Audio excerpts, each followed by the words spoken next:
эң чоң стимул бул врачтар үчүн акча эмес. Эмне үчүн Кыргызстандын медицинасы дагы эле тирүү? Сиз көз ачыктык кылгансызбы? Ошондой эсепти анализ кылып анан кийин тандагам да. Министрлик кызматка отурдуңуз да. Биринчи 3 күн чынында шок абалында эле жүрдүм. Бир жерден тайып кетсеңиз эле кызматтан алынып калышыңыз мүмкүн да. Ал риск бар. Демек акча берсе деле иштетиле албайт экен да. Базарга барып алып келгендей кылып алып келе албайт. Бир дагы больницада толугу менен штаб толук дегенди көргөн жокмун. Боорум аябай ачыды аларга. Министрге мамиле башкача болот. Мен бейтапмын деп барган жокмун ал жерде. Бир санитарка бирөөгө кыйкырып бакырып койсо, ошол дарыгерлерди көрүп ыйлагым келген себеби бир эле жерде иштеп алып туруп бири-бирин жамандап жатып алгандар бар. Сизди бул нерсе чыйралтып сизге ого бетер дем берген турбайбы? Фарм бизнес бул жеке менчиктин колунда болчу да. Акча болгон жерде ар түрдүү интригалар болот. Ошолордун таасиринен чыга албай жаткан жокпу?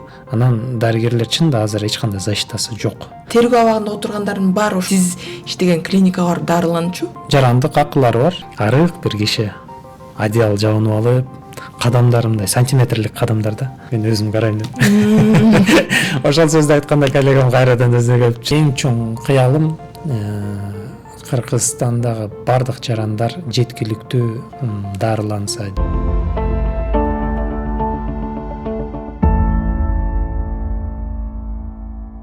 Саламатсыздарбы? Кабар подкастта бүгүн конокто саламаттыкты сактоо министри Дамирбек Асылбекович Осмонов. Кош келипсиз. Саламатсызбы? Жакшысызбы? Сиз министр болгонго чейин бир гана жүрөк ооруларына чалдыккандарды айыктырып келсеңиз, азыр сиздин милдет бардык бейтаптарды кайсы гана оору болбосун айыктыруу, калктын саламаттыгына кам көрүү да. Анан ушундай чоң жүктү кантип көтөрүп атасыз, кантип жатасыздар? Туура айтасыз. Специфично только жүрөктү гана дарылаган учур мен үчүн көнүмүш адат болгондугу үчүн ал жерде бардык шарттарым, билимим, тажрыйбам жетиштүү. Ал эми саламаттык сактоо министрлигинде сиз айткандай тармактын кайсы жагы болбосун, кандай көйгөй болбосун бардыгын чечүүгө жетишүү керек. Азыр көнүп калдым. Медицина тармагы өтө оор абалда экенин жашырып болбойт да. Анан медицина баягы өзү илдетке кабылган деп айтсак болот да. Анан кантип айыктырса болот экен? Сиз дарыгер катары кандай диагноз коет элеңиз да? Бул кызматка келген 4 ай ичинде бир дабасын таба алдыңызбы? Медицина бул эгер жалпысынан карай турган болсо, чоң көңүл бурула турган тармак да. Көңүл бурула турган тармак дегенде бул жалпы мамлекеттин бюджетинин белгилүү бир бөлүмү медицина тармагына бөлүнүш керек. Бизде эгемендүүлүктөн бери медицина тармагына аябай аз каражат бөлүнүп келген. Ошондуктан мурда курулуп калган система эптеп өзүн тартып, ошо чолок болсо да алып келген да. Акыркы жылдары медицина тармагына кайрадан чоң көңүл бурула баштады, каражаттар бөлүнө баштады. Имараттардын инфраструктураларын, аппаратуралар, техникалар болсун, аларга көңүл бурулуп, акча бөлүнүп, жада калса дарыгерлердин өзүнүн дагы стимулун көбүрөөк кылам деп, урматтуу президентибиз Садыр Нуркожоевич айлык акыларын да көтөрүп берди. Ошого окшогон мындай системалуу бир колдоо керек да медицинанын толугу менен жакшы болушу. Албетте медицинанын жакшы болуп кетиши үчүн биздин окуу системабыз, сапатыбыз дагы аябай жакшы болуш керек. Эгер окуу сапатыбыз начар болсо, анда жакшы системадан окуп чыккан адамдар азайган сайын бул сапат түшө берет. Кандай диагноз коет элеңиз? Недостаточное финансирование дейт элем. Ошо бир гана каржы маселесинен каржы алып атабы? Эгер бардыгы милдеттүү түрдө каржыланса мамлекет тарабынан, анда медицина ошого параллельно жакшырат. Эмне дегенде бир жаран мисалы ооруп келген учурда ал чөнтөгүн ойлобош керек да. Ал ооруп келип дарыгерге келгенде дарыгер текшерип, керектүү текшерүүсүн жасап, ал дарыгер дагы текшере ала турган бүт условиясы болуш керек. Бейтапка коркпой эле муну айтып туруп, бейтапка менегенде сиз буну жасатыңыз дегенде бейтаптагы акчам жетеби, мен кыла аламбы, бул туура жөнөтүп атабы, бул акча иштегиси келип атабы же болбосо деп ойлобош керек да. Бейтаптагы мындай кеңири болуш керек дегенде бейтап эгер каржыланса мамлекет тарабынан же болбосо өздөрү келишим түзгөн бир фонддор тарабынан каржыланса, бейтап дарыгердин айтканын эч кандай мындай тескери ой жок эле алып туруп, ал диагноздорду такталышы үчүн ошол суралган анализдерди өтө алса, диагноз так чыгат. Медицинада эң чоң ийгилик бул диагноз. Эгер биз диагнозду так эле коюп алсак, калган дарылоо түрү оңойраак кетет. Эмне дегенде башынан эгер диагнозду биз толук ишене албай 2-3 диагноздун предварительный менен кете турган болсок, анда дарылоо системабызда так болбойт да. Ошого бейтапка дагы, дарыгерге дагы өтө ыңгайлуу система. Муну мен Туркияда окуп, Туркияда иштеп келгендигим үчүн Туркияда баардык жарандар камсыздандырылган. Туркияда мисалы бир бейтап келген учурда, поликлиникага келсе, мен каршыма келген учурда мен алга жүрөгүң ооруйт экен, жүрөгүңдүн тамырын текшеришибиз керек дегенде акчасы канча болот деп суроону сурабайт. Өпкөдө проблема бар экен, томография түшүрүп муну такташыбыз керек дегенде алда акчасын сурабайт. Анан жок, сиздин ооруңуз мультидисциплинарный экен, мен сизди азыр кардиохирургка жөнөтөм, башка бирөөгө жөнөтөм, сиз эндокринологко барыңыз, буга барыңыз деген учурда ал билет, ал дарыгерге барган учурда да ал акча төлөбөйт. Эмне дегенде ал камсыздандырылган, макул дейт дагы, барат, онлайн запись болот, ошол дарыгерге кирип, толугу менен анализдерин өткөндөн кийин, мен эгер кайра кел дей турган болсом, мага контролго келет дагы, анан эгер основной оору менин кесибиме байланыштуу тиешелүү болсо, анда мен аны жаткырып же болбосо дарыларын жазып үйүнө жиберем да. Бул учурда дарыгер дагы, бейтап дагы эч кандай финансылык жагын ойлобой, бир гана ошо оорунун такталышын ойлойт дагы, иштер оңой жүрөт. Бизде закон боюнча жарандар ошо бекер дарыланат деген неме бар, бирок Кыргызстандын каржылоосу азыр жетишсиз. Бизде дарылануу үчүн 13 миллиард сом азыр каралган. Жалпы эгер бардык кыргызстандык жарандарды толугу менен биз мамлекет тарабынан камсыздайбыз, толугу менен бекер кылабыз дей турган болсок, 80 миллиарддан көп акча талап кылынат. Ошого жете алчу экенбизби? Азырынча мамлекет толугу менен буну каржылаганга даяр эмес. Бирок акыркы жылдарга караганда бул жылыш чоң эле болуп атат. Мисалы, бир канча жыл мурда 5 миллиардка жетпеген эле акча болчу, азыр болсо 13 миллиард болуп калды. Биз ушул системаны толугу менен азыр финансы мамлекет тарабынан каржыланышы кыйыныраак болгондугу үчүн жаңы программа госгарантия дегенди иштеп чыгып атабыз. Бул программа госгарантия деген өз негизинен 450 пакет десек, мисалы оорунун түрлөрү, анан ооруга кылынуучу подходдор, лечениялар, диагноздар. Алардын ичинен өмүргө кайсылары эң көп кооп жаратат? Биринчи керектүү. Биринчи керектүүлөрдү карап чыккан учурда бир 175 пакетти карап чыктык. Ошол пакеттер жарандарга толугу менен бекер жасалса, калган пакеттер болсо толугу менен бекер эмес. Ал инвалидность группасына карап, жашына карап, боюнда барбы жокпу, пенсионерби, пенсионер эмеспи, ошого карап сооплата менен кылына тургандай кылып азыр караштырып чыгып атабыз. Демек, жана жогоруда берген суроом, дабасын таптыңызбы дегеним, дабасы ошо каржылоодо эле экен да? Каржылоо өтө чоң мааниге ээ, бирок бир гана акча болсо эле медицина чечилип кетет дегенден алысмын. Бул жакта башында айткандай окуу системасы, инфраструктура, бул инфраструктурага каржылоо дегенде бир моментте эле сразу баардык инфраструктуранын жетишип алмаштырып кое албайбыз. Экинчиден больницалар жаңыланган учурда ичиндеги аппаратуралар дагы өтө маанилүү нерсе. Аппаратураны колдоно турган дарыгерлер өтө маанилүү нерсе. Азыр дарыгер жетишсиздиги дагы чоң бир маселе. Кыргызстан үчүн эгер 18 миңден көбүрөөк штат дарыгер талап кылынса, азыр 13 миң эле бизде штатыбыз эми дарыгерибиз бар, бир 6 миңге жакын жетишсиздик бар врачтар. Анан врачтар акчасын көбөйтө эле койгондо баардык дарыгерлерди таап алабыз деген дагы нерсе жок. Эмнеденде ошол 6 миң жетишпеген врачтардын ичинде атайын узкий специалисттер дагы жетишпейт да. Узкий специалисттердин даярдалышы чоң убакытты талап кылган нерсе. Кеминде 6-7 жылда.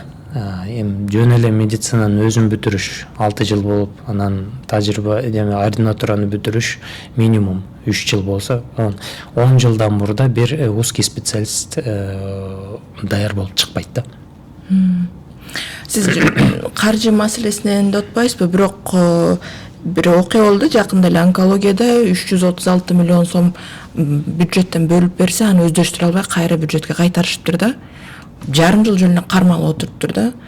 Демек акча берсе деле иштетиле албайт экен да. Акча бөлүнгөндөн кийин ошо тендерный системалар, тендер өткөрүү, мониторинг деген нерсе бар. Акча бөлүнгөндө эле дароо эле барып туруп эле ушул нерсе жетишпейт экен, ушул нерсени сатып алып келейин деп базарга барып алып келгендей кылып алып келе албайт. Аларды текшерет, кайсыл өлкөдөн алабыз, кайсыл өлкөнүкү ошол именно каалаган аппараттардын сапаты жакшы болуп, анан биздин дагы финансылык муктаждыктарыбызга, колубуздагы финансылык ошо болгон акчага сатып алабыз деген монитор болот. Анан буга жарым жыл жетпейби? Негизи жетет, бирок өздөштүрүлбөгөн себебин айтып атам да мен. Жок, ошо жарым жылдын ичинде өздөштүрүлүптүр да. Жарым жылдын ичинде аны өздөштүрүп алса болот. Болмок да. Болмок, ооба. Бирок акча бөлүнгөндөн кийин ошого окшогон механизмдерге да таасир этип коюп, тендер монитор кылып, анан кийин тендерге жарыялап, тендерде компаниялар келип келбегенине байланыштуу балким экинчи бир тендер ачылып калат. Экинчи тендер ачылгандан кийинки убакыт жылдын аягына туш келип калып, ал тендер толугу менен бүткөн учурда дагы заявканы берип, анан аны алып келүү жылдын аягына чейин эгер болуп калбаса, кийинки жылга калып калса, ал акча өздөштүрө албай калат дагы. Анан счетная палата же башка мамлекеттик органдар тарабынан бул акча негизсиз колдонулуптур деген дагы нерсе чыгып калат да. Бул жеке. Бирок ушунун айынан канча бейтап азап тартты? Эми санын айта албайм. Бирок азап тартты да эми. Азап тартты, ооба, азап тартты. Бул жерде ошо акча бөлүнүп берилди чынында өкмөт тарабынан, бирок ошо жетекчилик, бөлүнүп берилген больницанын жетекчилик муну толугу менен 6 айда жетишет беле деген суроого, ооба, жетишсе болот эле. Сиз министрлик кызматка киришкенден бери баягы бейтап карттары баарын жон териңиз менен сезейин дедиңизби? Кезекке турдуңуз, лабораторияларга барып анализ тапшырдыңыз, жакында эле баягы тез жардам кызматына чакырууларга кошо бардыңыз да, анан ушул эми эксперимент дейбизби же кандай деп атайбыз туура болот. Ушунун баарын өткөндөн кийин абал сиз ойлогондон да башкача экенин түшүндүңүзбү? Баягы эмнени көрдүңүз, билбеген эмне сиз үчүн эмне ачылыш болду? Мен министрликке ошо кызматка келген учурдан эле биринчи болуп эле периферияга иш сапарга бардым. Ал жерде иш сапар дегеним жөнүнө барып больницанын абалы менен таанышайын дедим. Жабдыктар кандай шартта иштеп атышат, кандай шартта бейтаптарыбыз дарыланып атышат, бейтаптарыбыз кандай шарттарда жатат, жана маселелери эмне экен деп эң чоң көйгөй ошо биздин көп эле больницаларыбыздын эскилиги жеткен болгону, анын ичиндеги дарыгерлердин толук эмес болгону чоң көйгөйлөрдөн. Кайсы гана больницага барбайын, бир дагы больницада толугу менен штат толук дегенди көргөн жокмун. Больницаларда кээ бирлеринде анестезиолог жок, кээ бирлеринде гинеколог жок, кээ бирлеринде травматолог жок. Кээ бир больницалар мындай чоң трассалардын жанында жайгашкан, бирок ал жерде хирургдар жетишсиз, травматологдор жетишсиз.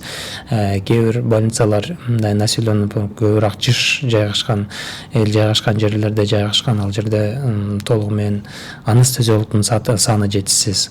Көп эл жашаган жерде реанимацияга көбүрөөк адам түшүп кала турган коркунуч бар. Аларда дагы бир реаниматолог менен эптеп ошо перенагрузка менен иштеп жүрүшөт да. Мен биринчи ошо Кыргызстанды айланып чыкканда чынында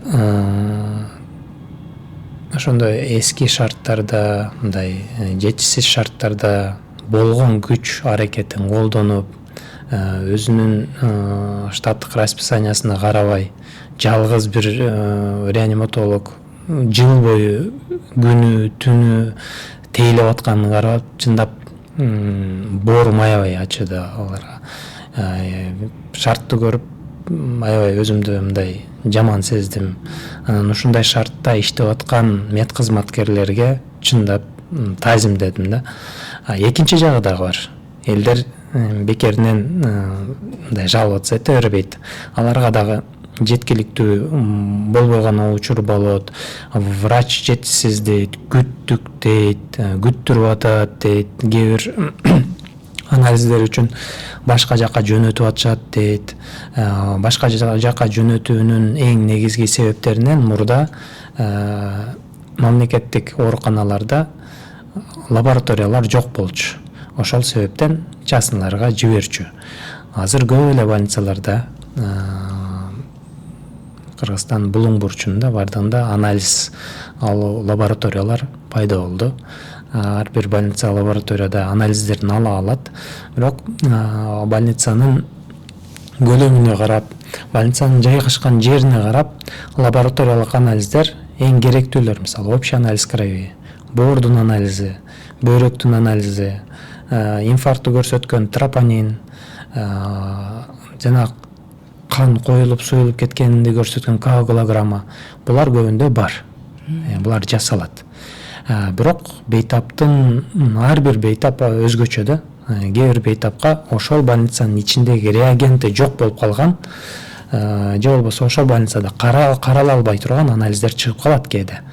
Ошол анализдерди дарыгер туура так диагноз коюу үчүн ошол анализди талап кылат. Бул талап кылуу кээде чынында эле ошол больницада жок болгондугу үчүн сыртка жөнөтүлөт. Кээде болсо бейтаптар айткандай, жанагындай бул атайын жөнөтүп атат деген, андай нерсени биз мындай сыртка жөнөтүп атат деген, сырттан бонус алат экен деген нерселер менен кылышат. Ал нерсе толугу менен жок деп айта албайм. Бирок кайсы жака барбайын, ошол анализдердин жетиштүүлүгүн, реагенттердин жетиштүүлүгүн карап, аларды тейлөө үчүн жетекчилерине, ар бир больницанын жетекчилерине ошондой тапшырмалар берилип атат. Көп адам иштеген жерде маселе чыгуу деген болот да. Эгер кичинекей эле бир экосистемада 3-5 киши менен иштегенде, анда бул кишиде маселе бар экен деп туруп ошого индивидуально айтып, бул кишиде бар экен деп индивидуально айтып чечип койсо болот эле. Саламаттык сактоо системасында 67 000 киши иштейт. Ошо 67 000 кишинин ичинен бир санитарка бирөөгө кыйкырып бакырып койсо, бир медсестра бир нерсе талап кылып, аны алып кел, муну алып кел десе, же болбосо кээ бир дарыгерлер анализ үчүн бир жака жөнөтсө, же болбосо башка эле өзүнүн целенаправленный дарысын жазып аптекага жөнөтсө, биз ошончо кишинин ичинен бул жасады деп таап бирөөнү чечсең экинчиси чыгышы мүмкүн. Ошон үчүн чоң көп адам иштеген жерде мындай маселелер тилекке каршы болуп турат экен. Бирок саламаттык сактоо системасындагы баардык биздин аппарат, центральный аппараттагы ар бир өзүнө тиешелүү замдарыбыз, начальниктерибиз ушул көйгөйлөр болбосун деп тынбай аракет кылып жатабыз. ошол ичиңиз ачышкан жанагы кадрлардын тартыштыгы эле болдубу, жанагы эксперимент жүргүзүп текшерип жүрүп аткандачы? Сиз министрсиз, министр экениңизди врачтын баары тааныйт. Министрге мамиле башкача болот. Баягы бейтапты боло албайсыз баары бирчи. Бейтап көргөн жолду басып, миң басып өтсөңүз дагы жок дегенде жакшы мамилеге туш болосуз да. Жок, сиздер Нацк госпиталда мен бейтап катары барып, бейтаптын ролун ойнойн деген мааниде барган жокмун. Мен ал жерге ситуацияны чынында эле ошондой очередтер бар экен, кантип жетсек болот, эмне маселелер бар экен деп бардым. Мен бейтапмын деп барган жокмун ал жерде. Бирок бейтаптын өткөн жолдорун көрөйүнчү, кайсы жерде бир жерде такалып калган жерлер барбы экен деп регистрациясын кылдым. Регистрациясы жакшы эле экен. 1 мүнөткө жетпей эле мени регистрация кылышты. Мен министр болгон үчүн регистрация кылган жок, мен паспортум менен регистрация кылынды. Паспорту болгон любой эле жаранда, ал ИНН жазат дагы, телефон данныйын жазат, болду, регистрация болот. Кезекке турган жоксу? Же кезек болдубу? Мен интернеттен аябай жана кезек болгон учурду көрүп жумушта болчумун. Саат 11-лердин тегерегинде болчу. Жумушта бүт документ иштеримди бүтүрүп, 11-де ошол видеону көрүп калып, дароо эле эч кандай планы жок эле министерство менен национальный госпиталь жакын, 1 мүнөткө жетпеген жолда. Чыктым дагы, эч кимге дагы кабар бербей эле чыгып кеттим. Бир замымды алып алдым, анан пресс-секретарымды алып алдым. Менин көзүмө сен чагылдыр дегендей кылып. Регистрациясын кылдырдым. Мен барганда албетте ал жакта министр болуп баргандыгы үчүн ал жактын главврачы, поликлиниканын заведующийи чыгып учурашып тозот. Жок, бул бейтап катары роль ойноп атат, мен бул жакта отурам дегенде деле баары эч ким ишенбейт да. Эч кандай ал жерде роль кылуу деген нерсе жок болчу. Регистрациясын өттүм, чынында ошол убакта тамагым ооруп атат эле. Мен лорго жазгыла дедим. Лорго жазылса мен 25-орун экем. Саат 11-лерге чейин лор врач 20-дан көп бейтапты көрүп койгон экен. Мен барсам, алдымда 4 киши бар экен эле. Анан мен силердин эч орунуңарды бузбайм. Мен 25-чи экем, мен алдымдагылар силер бүтүп чыккыла, андан кийин кирем дедим.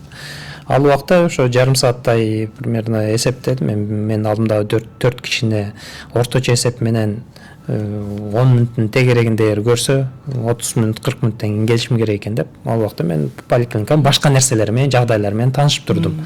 Электрондуу системалар менен тааныштым.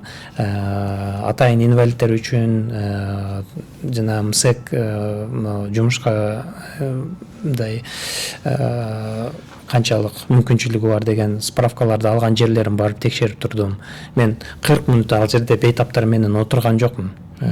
Башка жумуштарды карап, текшерип, анан орточо 30-35 мүнөт өткөндөн кийин айтып калышты, очередиңиз келди деп. Кайра келип кирдим. Бир 10 мүнөттөй карады мени. Мени карап аткан учурда мен бейтап катары дагы эмнелерди регистрация кылат экен. Чынында жана регистрациясы онлайн бекен, аларды карадым. Чынында онлайн турат. Анан төлөө ишине келдим. Мен министр болгонума карабастан мен өзүмдүн болгон акымды төлөйүн дедим, кайсы жерге төлөйүн дедим. Ар бир кабинетте ошондой QR код чыгарып берген эмес бар экен. Компьютерге кирип туруп эле мага жасалган иштерди жазды. Ал прейскурант автоматически өзү чыгарып берди. Анан мен бир-эки анализ тапшыруумду мен өзүм айттым, анализдерди тапшырып көрөйүн, кан кантип берилет экен, бейтап кан үчүн кайсы жерлерге барат экен көрөйүн депчи. Аны дагы кошкондо ошо белгилүү бир сумма чыкты дагы, мен QR код менен эле ошол жерден төлөп койдум. Ошол жол толугу менен мен эч кандай планы жок эле баргам. Мен 11-лерде бейтаптар азайып калгандыгы үчүн 1 сааттын тегерегинде убакыт менен мен каралып чыктым да. Сизге медициналык тейлөө жакшынакай көрсөтүлдү да? Баардыгы сиз ойлогондой болуп чыктыбы? Же бир мүчүлүштүктү байкадыңызбы ошол басып аткан жолдо? Мен барган учурда бейтаптар азайып калгандыгы үчүн мен чоң мүчүлүштүктөрдү көргөн жокмун, бирок эгер мен 2 саат мурда барганымда анда кезекти көбүрөөк күтөт элем. Эмне дегенде мен 2 саат мурда барганда деле 25-чи болот элем.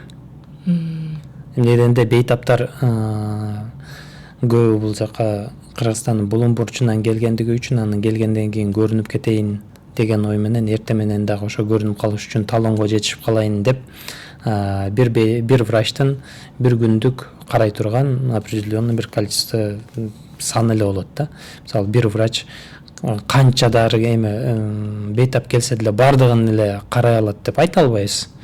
Бир врач орточо ошо 25-тин тегерегинде бейтап кабыл алат экен. Мен акыркы запись болуп калдым, ошондой туш келип калды. Олорго ал күнү 24 келген экен, 25-чи болуп кирип калдым. Элдер эмне үчүн эртең менен келишет? Эмнеден де сиз дагы мен дагы эгер терапевтке кирем десем, сизге мага окшогон адамдар көп болуп очередь жетпей калат деген ой менен мен эртерээк барып кирейин дейм дагы, ошол эле ой менен көп адамдар келет, ошо талонду алып калайын деп. Ушул маселеден ошо тыгын жаралып атат да. Биз аны жоюу үчүн электронный системага толугу менен өтөйүн деп атабыз, онлайн записке өтөйүн деп атабыз. Онлайн записте андай очередь болбойт. Бирок онлайн запистин дагы өзүнүн бир терс тараптары бар. Мисалы Баткенден болсун, же болбосо Казармандан, Чаткалдан келген бейтап жазылганды унутуп калса, келатып жазылуу боюнча информациясы жок болсо, же болбосо жазылуу үчүн телефонду колдоно албаса, ал келген учурда сиздин записиңиз жок экен деп ошончо жолду басып келген бейтап жөн каралуудан кур калбасын, убара болбосун деп больницанын өзүнүн жетекчилиги онлайн системага өтпөй турган себеби ушул экен. Эмнеден мен онлайнга эмнеге өтпөйсүңөр деп сурадым да. Эгер өтүп көрсөк дейт, кээ бир специалисттерге 2 ай ары жака запись болуп калат экен деп атат. 2 айга запись болгондо дагы ызычуу чыгат, бизди 2 ай карашпайт экен деген нерсе чыгып калат да. Ошого ар тараптуу карап, биз эң негизги эмебиз бейтаптардын комфортун ойлойн деп атабыз. Бирок жанагындай онлайн системага өтпөй койгондо кандай комфорт болот? Келген эптеп бир нерсе кылып көрүнүп кетип атат, ошол комфорт. Бирок жанагы тыгын бул эч кандай комфорттун сөзү эмес да, ал болбош керек андай нерсе. Бизде жарандарда эң чоң нааразычылык дарыгерлердин мамилесине болуп атат да, кагып силкет, суук мамиле кылат депчи. Мен өзүм деле бир нече жолу ошондой мамилеге кабылгам да. Эң туура айтасыз, мамиле бул ошол жердеги нааразычылыктын эң чоң себептеринен бири. Адамдын түзүлүшү ар түрдүү экен да. Ар кимдин мүнөзү ар түрдүү экен. Мисалы, кээ бир адам жакшы сүйлөйт, мындай ачык айкын бейтаптар менен оңой байланышка барат дагы, аны менен сүйлөшкөн бейтап көңүлү ток чыгат. Кээ бир адамдар сүйлөшкөндү мындай негизи натурасы ошондой аз сүйлөйт, жөн эле угат. Эчтеке айтпай эле сиз айтсаңыз, жакшы, сиз барып келиңиз. Сиз мен эчтеке айтпаганым үчүн өзүңүздөгү бир дартты мен жашырып атамбы, же болбосо сиздеги дарт ушунчалык серьезный, мен атайын унчукпай айтпай койдумбу, же болбосо сиз айткан нерсени бул дарыгер чынында түшүндүбү, мени уктубу, мен менен байланышка барбады, мен может анын ою башка жакта жүрдү деп туруп, оюңузга ар түрдүү нерсе келет да, сиз нааразы болуп чыгасыз да. Бул адамдардын бири-бири менен болгон сүйлөшүү, мамиле, анан көзгө так карай сүйлөй алуу, бул өтө маанилүү нерсе. Эгер чынында мен сизди эки жакта каратып эле сүйлөп атсам, сиз ойлойсуз да, мен сүйлөшпөй атат депчи, значит мен айткан нерсем жарым укпады деле, эсине калтырдыбы, калтырбадыбы биле албайсыз. Бирок оюңузда жаман нерсе калат. Кээ бир адамдар мындай көз контактына бара албайт да. Дарыгерлер эми белгилүү бир сапаттын үстүндөгү билими бар адамдар да. Көбүнчө байкайсыздар, мындай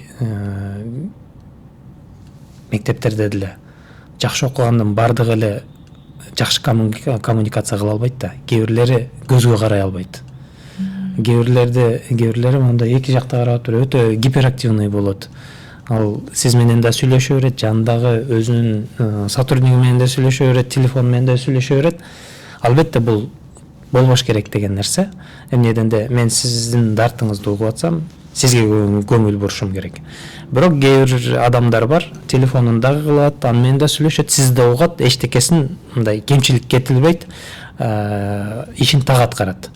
Бирок сиз тараптан караганда ал ишин так аткарбаган, неден да ал 3 ишти кылып, мага канчалык көңүл буруду деген бойдон каласыз да. Жанагы айткандай эле өтө мындай биздин тармакта көп адам болгондугу үчүн эми дарыгерлердин өзүн эле эсептеген учурда 13 000 дарыгердин бардыгы сиз менен менде азымдай сүйлөшүп отура албайт да. Жок, мүнөздөнүп атпайсыз, ооба мүнөздөнгө болушу мүмкүн, бирок мен бир дарыгерди көргөм да, ал түшкө чейин мамлекетте иштейт, түштөн кийин жеке иштейт экен да. Мамлекеттикте иштегенде кагып силкен, андан кийин бир неме болуп, жеке клиникасына барып калсам башкача кабыл алып атпайбы, анткени аякта акча төлөнөт, мындай жекеники талап кыла аласың да. Эмнеге мындай? Адамга, иштеген адамга эң чоң стимулдун бири бул акча да. Жеке менчикке барганда, жеке менчикте мындай талап бар, эффективностька карап иштетишет да жетекчилерчи.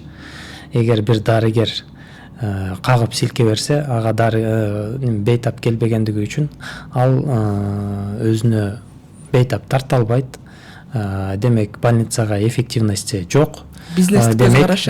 Бизнестик көз караш менен бул дарыгер жакшы дарыгер болгону менен бул иштей албайт экен дейт дагы, аны иштен чыгарып берет. Ал жеке менчик клиникада андай дарыгерге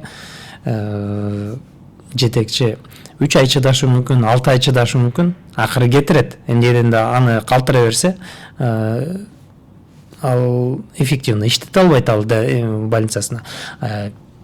Мамлекеттик больницада бир киши иштебейт, бир канча киши иштейт. Кээде болсо бир киши неэффективный болушу мүмкүн, жанындагы өтө эффективный болушу мүмкүн. Ошо эффективныйдын врачтын эмесинен эсебинен 2-3 дарыгер кыла турган жумуш кылынып, 2-3 дарыгер карай турган бейтаптын саны каралып кете бериши мүмкүн. Бул жылдар бою кете бериши мүмкүн. Адамдар да ар түрдүү да. Кээ бирлер бирөөнү колдонот, кээ бирлери тескерисинче биргелешип иштейт. Кээ бирлери бири-бирине душман болуп иштейт, бир эле жерде иштеп алып туруп бири-бирин жамандап жатып алгандар бар. Ага барба ал мынтет дейт, буга барса анан буга барба ал мынтет, ал билбейт деле, диагноз кое албайт десе, бейтап экөөнүн бирөөнө ишенет да барчы. Ошого мына акыркы убактардагы айлыктын көтөрүлгөнү мамилени жакшыртабы деген үмүт бар. Бирок бул гарантированный акча да. Мамлекеттин берген акчасычы. Мен иштесем дагы, эптеп иштебей бир нерсе кылып, айдын аягына барсам дагы ошол айлыгымды алам дейт. Бул жерде жетекчинин өтө чоң ролу бар да. Ошон үчүн ар бир ооруканадагы жакшы жетекчи өзүнүн кызматкерлерин жакшы көзөмөлдөй алат. Жетекчи эгер өзү көзөмөлдөй албаса, анда анын слабыйлыгына байланыштуу элдер дагы пайдалана баштайт. Элдер дегенде дарыгерлер. Бирок бул аз санда гана көрсөткүч да, баягы жана бейтаптарга жаман мамиле жасагандар, жалпы дарыгерлерге мен шек келтиргим келбейт, анткени ошо ишин сүйгөн кээ бир дарыгерлерге барсаң, ошо жакшы мамилеси үчүн эле сени айыктырып коет атпайбы? Ошол дарыгерлерге сөз тийип калбасын да, мен тактоо киргизип коеюн. Ошону сиздер канчалык туура берсеңиздер, ошо сиздерге байланыштуу да. Мисалы, соцсеттерде деле чыккан жалобалардын баардыгын топтогон учурда деле индивидуальный эле нерселер да. Анан алардын баардык жалоптарды топтогон учурда бир ошол 67 000 сотрудниктин ичинен балким 100 кылып аткандыр. Калган баардыгы жакшы эле ишин кылып аткандыр. Бир кумалак, бир карынбай. Ошондой эле нерсе да. Сиз мисалы эгер жакшы жаза алсаңыз, өзүңүздүн маселеңизди жакшы чагылдыра алсаңыз, кичинекей бир туура эмес сүйлөп койду же болбосо мени карап атканда телефон сүйлөштү деген нерсени чоң бир проблема кылып туруп жай беришиңиз мүмкүн. Ал бир гана ошол врачтын мамилеси эмес, ал ошол дарыкананын оорукананын эмес, ал Минздравдын системный проблемасы катары чагылдырып ташташыңыз мүмкүн да. Ошого мен өзүм дарыгер болгондугум үчүн көп эле дарыгерлердин, өтө көп сандагы дарыгерлердин меникиндей эле сезимдери болгонуна чын жүрөктөн ишенем. Кандай сезимдер? Сезимдер бизде дарыгерде эң маанилүү нерсе бул бейтап. Биз эң көп көңүл бурган нерсебиз бул больница же болбосо жабдыктар эмес, бул бейтап. Бейтап эгер оор келип, анан ошол бейтапты жакшырта алсак, биз ошодон удовольствие алабыз. Биз жана аппаратурадан, зданиядан же болбосо турган жердеги шарттан эмес, бейтаптын жакшылыгынан рахаттанабыз да. Эмнеден де биздин негизги көрсөткүчүбүз бул бейтап да. Эгер оор келген бейтап оор бойдон кете берсе, бирөө келди, экөө келди, үчөө келди, төртөө келди, мен өзүмдөн шек санай баштайм. Анда мен өзүмдүн жумушумду кыла албайт экем. Же бул ооруну мен түшүнбөйм, мен анын үчүн окуп келишим керек. Же окуп келгенде дагы эле түшүнбөй жатсам, анда менде билим жетишпейт экен, билимди алганга мээ жетишпейт экен, мен бул жумушту кылайынбы, кылбайынбы деген суроо пайда болуп калат. Тескерисинче, ар бир келген оор бейтапка изилдеп атып, туура диагнозун коюп, туура лечениясын берип, анан жакшы болуп кеткенин көрүп атсам, ошол сан аябай көп болуп атса, анда туура эле багытта экем, ошол жолумду улантышым керек экен дейм. Эң чоң стимул бул врачтар үчүн акча эмес, врачтар үчүн результат. Азыр Кыргызстандын өтө көп сандагы дарыгерлеринин эмеси ою дагы ушундай эле. Эмне үчүн Кыргызстандын медицинасы дагы эле тирүү? Ушул дарыгерлердин, ушул мед кызматкерлердин айынан тирүү. Бизде эч качан буга чейин, мындай акыркы бир канча жылга чейин эч качан дарыгердин айлыгы бир нерсеге жете турган айлык болгон эмес. Кыргызстандын бүт болгон бурчундагы иштеген дарыгерлердин ошол эмесин сезем да барганда. Карасаң, начар больницада үстүнөн суу агып аткан, дуалдары начар, көчүп калайын деген больница, ичинде эски аппаратура, ошонуга карабастан мындай дагы эле жумушун сүйүп, мен мындай кылып атам, бейтаптар үчүн мындай шарттарды кылып атабыз, биз мындай иштеп атабыз, буну алмаштырдык, мындай пландарыбыз дегенди көрүп, да кыргыз медицинасы алдыга жыла алат экен деп ишенип келдим да. Ошол дарыгерлерди көрүп ыйлагым келген себеби бир гана шарты жаман болгон үчүн эмес. Ошол шарттарда дагы эле үмүтүн жоготпой, бейтаптарга толугу менен энергиясын бере алып, ошол нерсенин үмүтүн дагы эле тирүү кармап аткандарына көрүп сүйүнгөн жагым ошол болду. Сизди бул нерсе чыйралтып, сизге ого бетер дем берген турбайбы?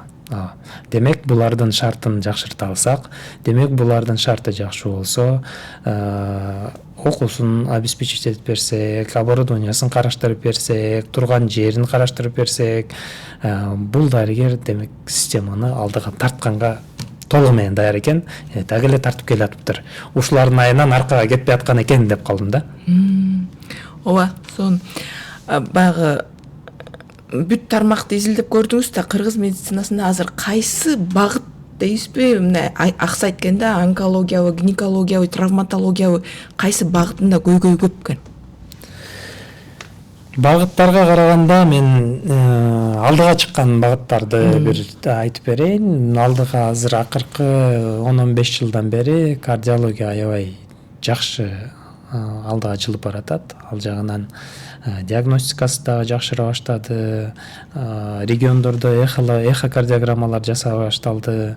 Азыр ар бир дубанда ангиограф аппараттары орноштула баштады.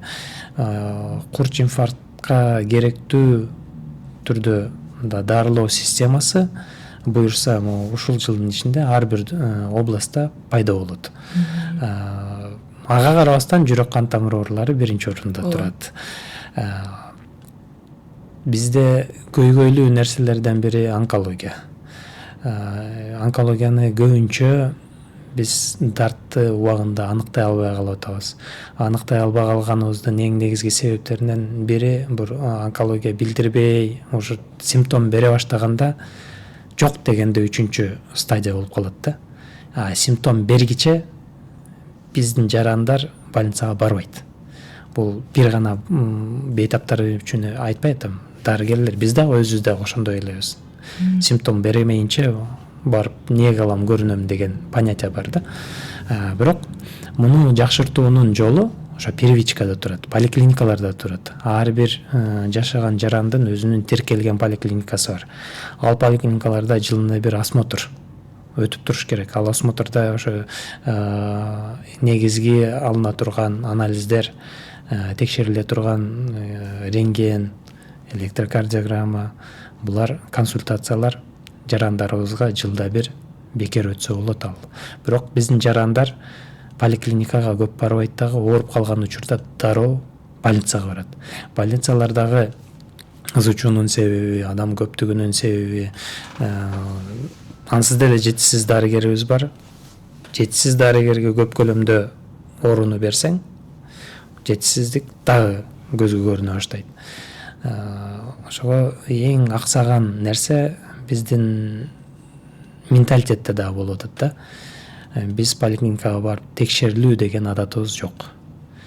Чекап деп жаңы мода болуп атат. Ал чекап системасы и так эле бар да мурдатан эле. Ошо поликлиникага барып оорубай туруп эле общий анализин текшерип, бөйрөгүн, боорун текшерип, терапевттен же болбосо үй бүлөлүк дарыгерден бир консультация алып коюш, бул чекап деген нерсе, текшерилүү деген нерсе. Бизде ушундай эме орношуп калган, чекап дегенде сөзсүз түрдө КТ, МРТ өтүш керек деген. Андай нерсе жок. Басамак бар, баскычтар бар. Эчтекен жок болсо, бардыгын толугу менен текшере берсе, анда мамлекет аны көтөрө албайт. Аны финансовый система, жеке адамдардын өзү дагы көтөрө албайт андай нерсени. Жөнөкөй тил менен айтканда, машинанын техосмотру бар. Биз машинаны жылда эле апарып алып бардык жагын текшертпейбиз да. Мисалы, километрин карайбыз, мынча километр жүрүп коюпбуз, майын алмаштырышыбыз керек экен. Майын алмаштырабыз. Бул профилактический нерсе. Ал майын убагында алмаштырсак, мотору бузулбайт, көпкө чыдап берет. Бензин бүтөйүн деп атканда сөзсүз куябыз, билебиз, бензин жок болсо кете албайбыз деп. Бизде болсо ошондой эмебиз жок да, белгилерибиз жок. Биздин аң сезим анан өзүбүзгө, адамдардын өзүнө болгон камкордугу өтө маанилүү да. Аксап атат,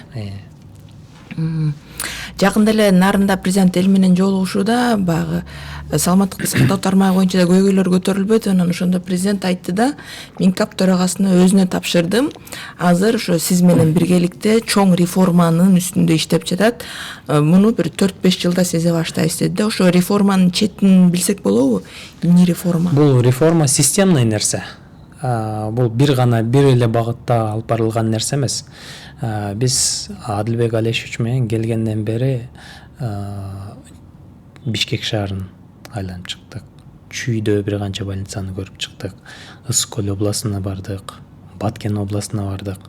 Барганда ошо ооруканалардын абалы менен тааныштык. Адилбек Алешевич менен эле кыдырган учурда биз 15тен көп оорукананын абалын көрүп, жаңы курулуусу керек экен деген чечим чыгарып берди Адилбек Алешевич. Бул ошол өзгөрүүлөрдүн бири. Экинчиден, кыдырып атканда аппаратураларын текшеребиз, жетиштүүлүгүн текшеребиз. Ал боюнча списоктарды толугу менен даярдап чыктым мен. Үчүнчүдөн, дарыгерлердин абалы менен таанышып атабыз барган жерде. Дарыгерлер жетиштүүбү, жетишсизби?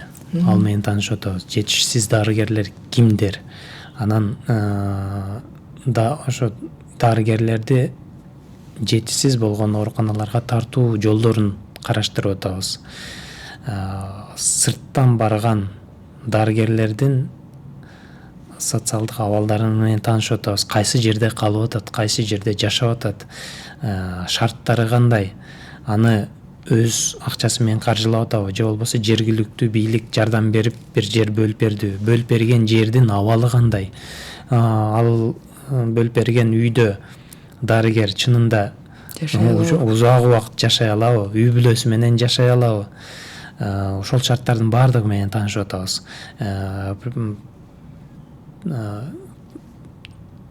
Эмеге барганда биз Ошко барган учурда, Садыр Нуркожоевич менен барган учурда Чоң Алайда, Чоң Алай билесиз, ата алыс региондордон алыстан сырттан барган дарыгерлерге шарт түзүлсүн деп аларга атайын ошо дарыгерлерге кала турган үй салынсын деген колдоо көрсөттү президентибиз. Бул дагы ошо чечимдердин бири. Башка жагы цифровизация кылып атабыз. Азыр бүт медицина системасын цифровизация кылып атабыз. Азыр учурда кээ бир справкаларды толугу менен эч кандай кагазы жок эле телефон аркылуу түндүк аркылуу алганга мүмкүнчүлүк бар. Азыр иштеп аткан үстүндө долбоор бул лицензия алуу боюнча. Мурун бир лицензияга тапшыруу үчүн орточо 100 күн талап кылса, кагаздарды талап кылса, азыр Минздравга келбей эле электрондук түрдө керектүү документтердин баардыгын тиркеп, клиника ачуудабы? Клиника ачууларда, аптекалар ачууда, ошол нерсени жөнөкөйлөтүп атабыз да, анда электрондоштуруп атабыз. Аны буюрса ошо августтун аягына бүтүрөбүз. Негизи жеке клиникалардын көп болгону жакшыбы же жаманбы? Жеке клиниканын көп болгону бул бир белги да. Мамлекеттик клиникаларда демек ошол тармактар жетишсиз болгондугу үчүн, тартыш болгондугу үчүн, бейтаптарга орун болбой калып аткандыгы үчүн же болбосо ошол дартты аныктап дарылаган дарыгердин жетишсиздиги болгондугу үчүн жеке клиникалар ачылат. Эгер мамлекеттик система бардык тармакта күчтүү болсо, жеке клиникалар ачыла албайт. Эмнеден ансыз деле мамлекеттик клиника өзү тейлеп атса, ал бейтаптар мамлекеттик клиникага ишенип атса, ишенич болгон жерден частный клиникага барып текшерилбейт да. Бул ошолордун белгилери да. Мен дагы бир дары-дармек тармагы боюнча сүйлөшүм келип атат да. Кыргыз фармациясы деп 3-4 жыл мурда ишкана түзүлдү эле да. Анын максаты дары-дармек менен арзан жана үзгүлтүксүз камсыз кылуу болчу да. Бирок максатына жете албай жаткандай да, улам эле жетекчиси алмашат. Анан менин жеке оюмда ошо Кыргыз фармация ишканасы баягы бизде фарм бизнес аябай өнүкпөдү беле. Ошолордун таасиринен чыга албай жаткан жокпу? Атайылап бир тоскоолдуктар жаралып жаткан жокпу? Эң туура айтасыз. Бир жерде бир нерсе жакшы жүрбөй жатса, анда сырткы факторлорду сөзсүз түрдө эске алыш керек. Буга чейин бүт ошо фарм бизнес бул жеке менчиктин колунда болчу да. Анан албетте жеке менчик толугу менен контролдоп турган нерсесин башка бир колго алдырып коюусун каалабайт. Эмнеден ал жерде аябай чоң акчалар бар. Акча болгон жерде ар түрдүү интригалар болот. Келген жетекчилердин кээ бирлери дагы ошо фарм компаниялар менен мындай тиешелери болуп, алар менен тескерисинче мамлекеттин кызыкчылыгына эмес, тескери кызыкчылыкка иштешип ошондой жакшы жүрбөй келген. Азыр ал жаатта чоң буюрса реформаларды кылып атабыз. Биринчи эле нерсе ошо фармацияда иштеген 80 тегерегинде жумушчу болсо, алар ошогон эле бир кабинетте отуруп алып, жыш отуруп алып иштеп жүрүшкөн да, эч кандай шарты жок элечи. Бул эми ал жерде иштеген жумушчулар үчүн дагы стимулду жок кыла турган нерсе. Аларга отдельно бир имарат таап, имаратка чыгардык. Экинчиден, дарылар бир аймактан экинчи аймакка туура түрдө ташылыш керек. Эмнеденде дарылар кээ бирлери өзгөчө бир температурдук режимди талап кылат. Ага ылайык эч кандай транспорттук системасы болгон эмес фармацияда. Ошол жаатта урматтуу президентибиз Садыр Нуркожоевичтин колдоосу менен биз азыр 12 специализированный холодильниги бар машина сатып алып атабыз. Машиналар 15-июлга чейин толугу менен келет дагы. 6-оону түштүккө бөлөбүз. 6 Чүй, Талас, Ысык көл, Нарын областарын тегилейт. Ошентип 2 регионду тең 16 машина тейлеп турат дагы дарылар бузулбастан, өз сапатын жоготпостон жеткиликтүү өзүнүн жете турган жерине жетип барат. Бул дагы чоң бир жетишкендиктерден бири. Андан сырткары азыр GDP стандартта ошо бүт эл аралык стандарттарга жооп берген склад куруунун башында турабыз. Анын негизги себеби чоң фирмалар эгер ошондой складың жок болсо дары сатпайт. Анткени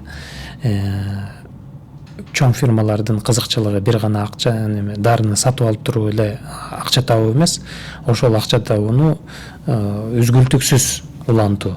Эгер алар склады жок жерге өзүнүн дарысын сатып алып, анан температурный режим жакшы сакталбай, ал дарысы бузулуп, элге жеткен учурда таасирин башкача көрсөтүп атса, суроо талап дароо эле ошол фирмага жаралып калат дагы. Ошондой терс көрүнүштөр болбосун деп алардын да өзүнүн сатуудан мурда талаптары болот да. Ошол талаптарды биз аткарып атабыз. Эгер GDP стандартта буюрса, складыбыз курулуп калса, биз дүйнөнүн эң чоң бардык фирмалары менен түздөн түз келишим түзүп, алардын дарыларын ала алабыз.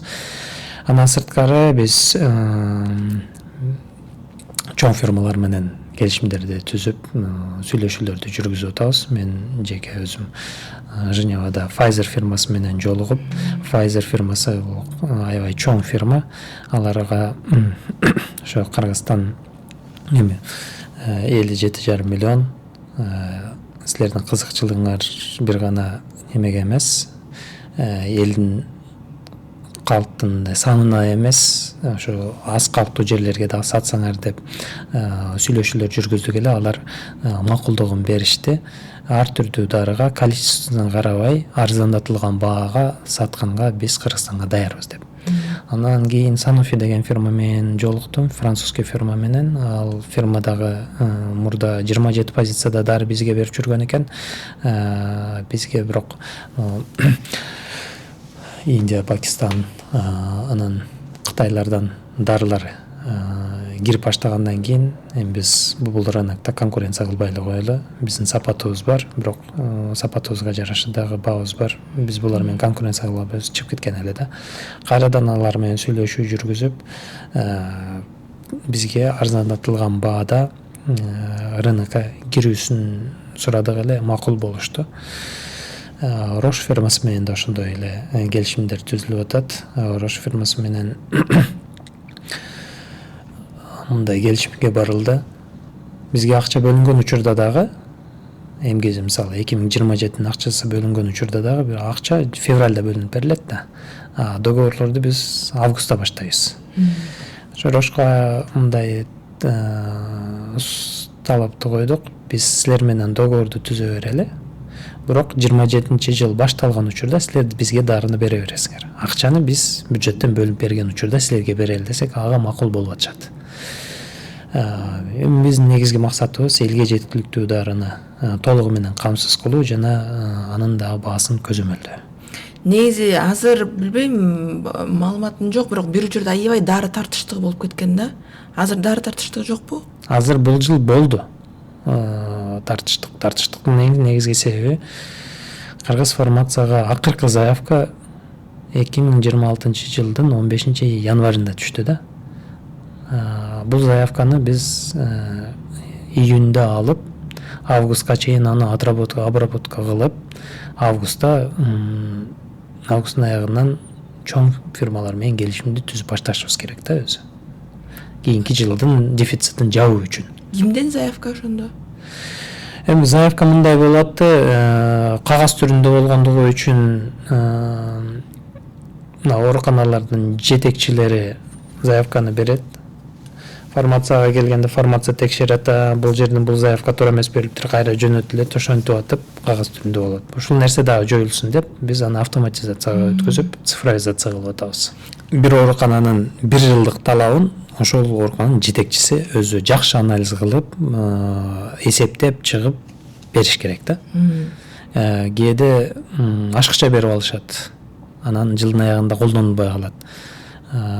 Белгилүү бир убакыт колдонулбагандан кийин ал дары жараксыз болуп калат. Кээде болсо аз санда берип алышат.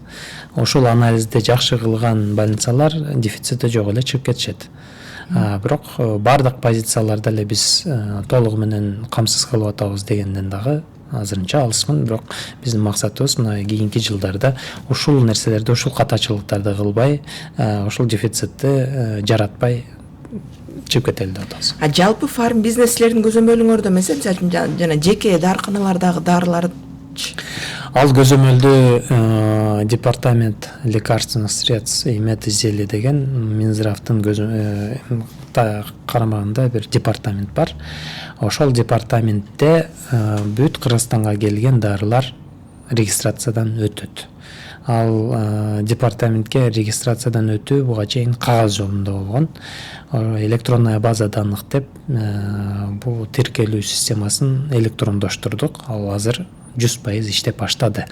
Бул бизге өтө чоң нерселерди берет. Биринчиден, Кыргызстанга келген учурдан баштап дарынын колдонгонго чейинки маршрутун көрөбүз. Регистрация болбогонун көрөбүз. Регистрация болсо ал дарынын өмүрүн биле алабыз.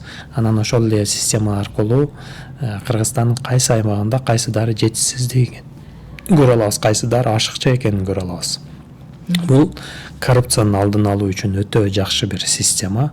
Экинчиден, ушул системада электрондук база данныхта тиркелбеген дарылар эгер табылса, ал контрабанда жолу менен келген дарылар болуп эсептелип калат. Айрым врачтар дарыгерлерге депутаттардыкындай эле кол тийбестик берилиш керек деп көтөрүп калып атат да. Бул баягы дарыгерлерге кол көтөрүү фактысы, сабоо фактыларынан улам чыгып атат да. Кандай ойлойсуз? Дарыгерлерге депутаттыкындай сыяктуу кол тийбестик керекпи? Дарыгердин максаты эмне? Дарыгердин максаты оорулуу кишини дарылоо.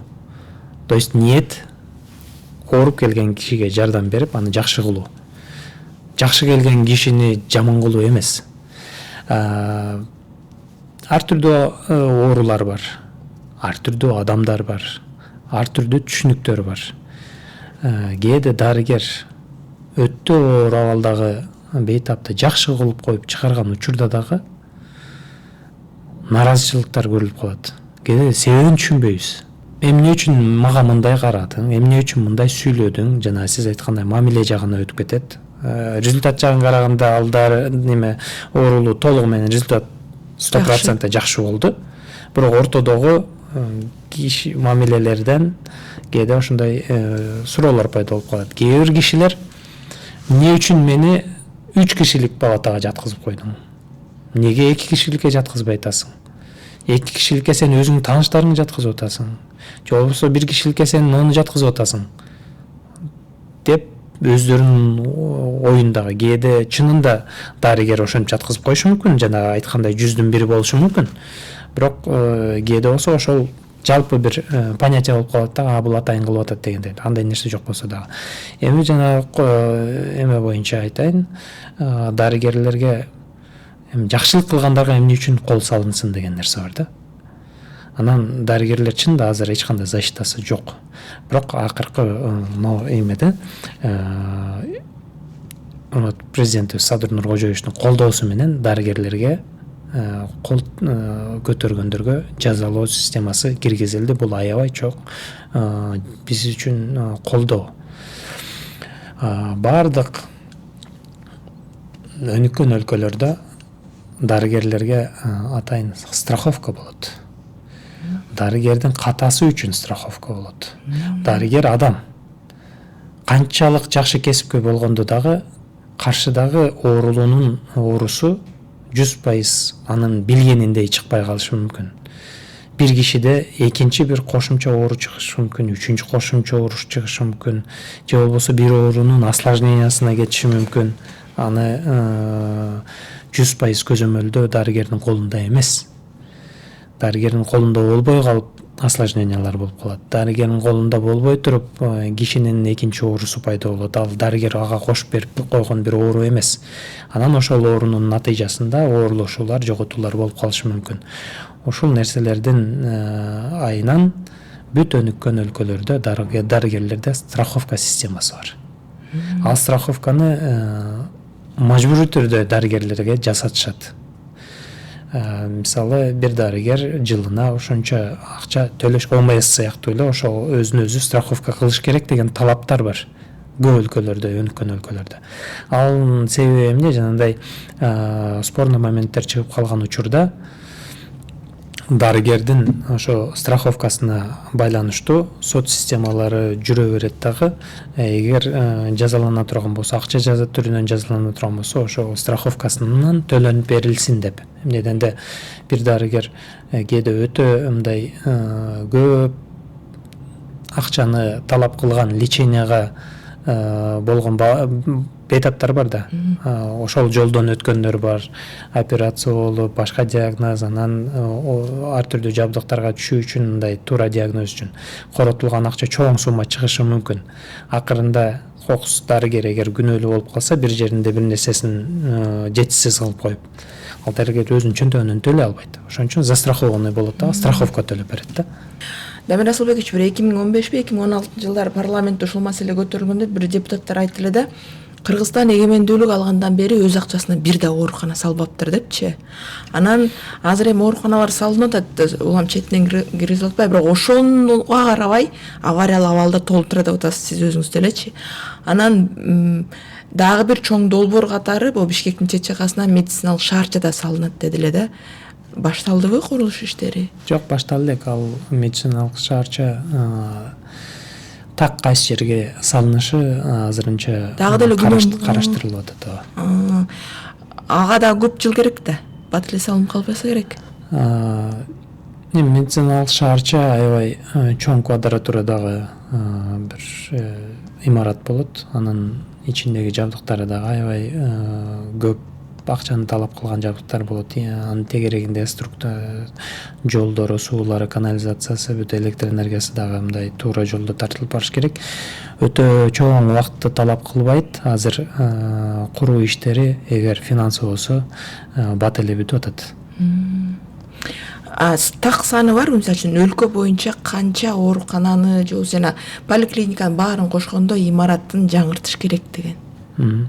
Так сандары бар, аны айтпай эле коеюн. Биз аны эмки жума Адылбек Алишевичке киргизебиз. Киргизип ошол саны көп болгондугу үчүн анын куруу иштерин кандай жолдор менен механизмдерин караштырабыз. Ошо такталгандан кийин айткан туура болот. Саны демек көп экен да? Жалпысынан 252 имарат бар Кыргызстан боюнча. Мунун 85% азыркы турган бойдон эле улантып кетесе боло берет. Бирок 15% ошо авариялык абалга кирип калган. Жанагы акыркы 5 жылда салып оңдогондон кийин дагы ушундай абалда. Эми азыр учурда 42-нин тегерегинде имарат курулуп атат. Бул жыл эле биз 2 имаратты ачып толук менен иштөөгө бердик. Бирөө Кара Суудагы Центр семейной медицины, президент Садыр Нуркожоевич менен ачтык.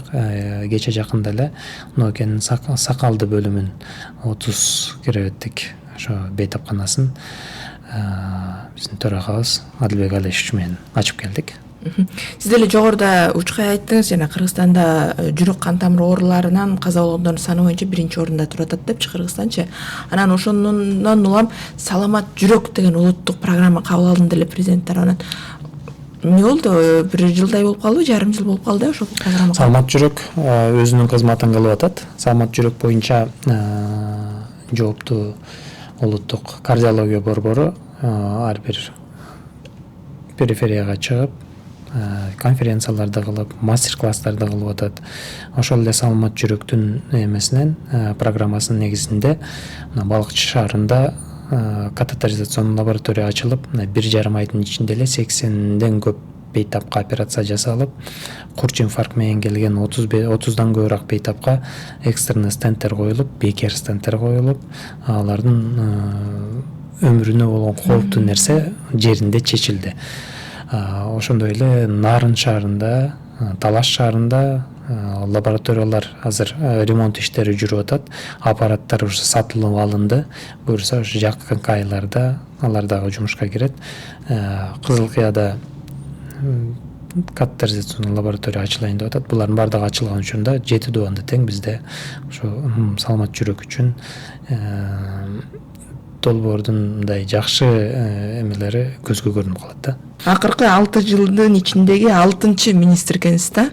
Анан ушу министрлердин тездес алмашуусу тармакты өнүктүрүүгө кедергисин тийгизип жатат деп ойлойсузбу? Албетте тийгизет. Ар бир келген министр өзүнүн көз карашы менен ошо саламат сактоо системасын жакшыртайын деген эмеси менен келет, бирок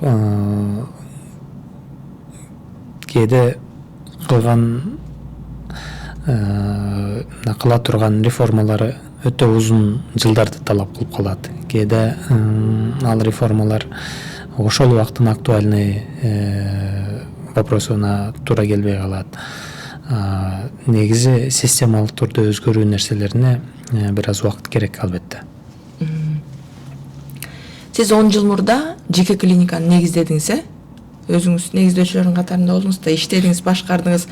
Анан ошол клиника эмнегедир камактагы саясатчыларды дарылоо менен атагы чыгып кетти да, эл арасындачы атын атасак баягы реклама болуп калбасын деп атабыз. Анан эмнеге ошол кезде тергөө абагында отургандардын баары ошол жеке клиника, сиз иштеген клиникага барып дарыланчу? Алардын көбү эле мага мурда эле көрүнүп жүрчү болчу бейтаптар. Анан тергөө убагында тергөөдөгү кишилердин өздөрүнүн эмеле жарандык акылары бар, кайсы жерге барып текшерилүүнүн укугу бар, ошол жакка барып текшерилем деп. Анан келип текшерилчү бизден. Жатып айлап дарылангандар да бар, болду да арасында. Болду ичинен, ошондойлор да болгон. Эч кандай саясат жок, тергөө абагы менен да келишим жок дегендей, Келишим биз тергөө абагы менен эч бир бейтапкандан тергөө менен келишим түзө албайт. Сиз ал клиниканы азыр кандай өткөрүп бердиңизби? Сиз азыр эми министр болгондон кийин толук эле берейин суроомду. Башка дагы гемодиализ клиникаларыңыз бар экен деп маалымат чыкты да, анан мунун баарын өткөрүп берсеңиз дагы баары бир сиздин таасириңиз калат да, мындай кызыкчылыктар кагылышы болбойт дегенге кепилдик болобу? Болот. Кантип? Мен азыр эч кандай гемодиализ клиникам жок. Мен толугу менен аны министрге келерден мурда эле өткөзүп берген элем. Мен азыр өзүм мындай бир бейтапты эмес, жалпы системаны ойлоп атам да. Мен бир бейтапты бир нерсе кылып коюп, операция кылып коюп, бир кишиге жардам бере алам. Бирок азыркы менин милдетим бир кишиге эмес, жалпы саламат сактоо системасын мындай оңдоо жана ошону жакшыртуу. Ошондуктан менин основной азыр функциям мындай жеке бир кишини эмес, жалпы системаны оңдоо. Жеке клиника менен байланышыңызды үздүңүз да, Ооба. Сиз өмүр бою жеке клиникада иштеп жүрдүңүз. Баягы жеке клиникада маселелер шарт бат чечилет эмес, анан мамлекеттик системага өттүңүз. Болгондо да министрлик кызматка отурдуңуз да. Мындай жогоруда айткан бюрократиялык нерселер сизди кыйнап койдубу? Мындай башында аябай шок болгон учурларыңыз болдубу? Же даяр белеңиз? Жок, даяр эмес элем. Мен биринчи 3 күн чынында шок абалында эле жүрдүм. Бул жумушту чынында алып кетемби, алып кетпейинби, колуман келбейби деп бүт изилдедим. 2 жуманын ичинде ошо көйгөйлөрдүн баардыгын түшүнгөндөн кийин акырындап чечүү жолдоруна өтө баштадык. Азыр көнүп калдым. Эң шок кылган нерсе эмне болду? Эң шок кылган нерсе жеке клиника менен мамлекеттик системасынын арасындагы бюрократия айырмачылыгы да. Иш оңой менен жылбайт, Иш оңой менен макулдашуулар көп болуш керек. Мисалы жеке клиникада бир киши өзү карап туруп эле чечимди чыгарып койсо, а бул жакта андай чечимди чыгарып койгон учурда жаза тартылып калат экенсиң. Бирөөдөн макулдашың керек, туура жөнөтүшүң керек, анын өзүнүн белгилүү процедуралары болот. Бир нерсени чечимин кабыл алсаң, чечим кабыл алаардан мурда комиссияны түзүшүң керек, ошого жараша чечимиңди чыгарышың керек, ач чечимиң макулдашышың керек. макулдашылган чечимдерди кээ бирлери экстренный порядке тез өтөт, кээ бирлери атайын талап кылынган күн эмесин күнүн толуктап анан кийин кетиш керек. Ошого окшогон нерселер мындай чоң өзгөчөлүктөр болду. Мындай сиз күтпөгөн бир жакшы нерсени көрө алдыңызбы? Позитив жагын алсак. Позитив жагы жеке клиникада жок нерсе. Жеке клиникада системаны эч качан өзгөртө албайсың. Анын ичинде кичинекей эле бир проблеманы чечип келесиң да. Бул жерде жалпы системаны башкаруу, жакшыртуу мүмкүнчүлүгү толугу менен бар экенин көрдүм. Урматтуу президентибиз Садыр Нуркожоевич, биздин төрагабыз урматтуу Адилбек Алишевичтин колдоолору менен бул системаны оңдоп кеткенге мүмкүнчүлүк бар экенин көрдүм. Колдоо жакшы болуп атабы? Колдоо жакшы.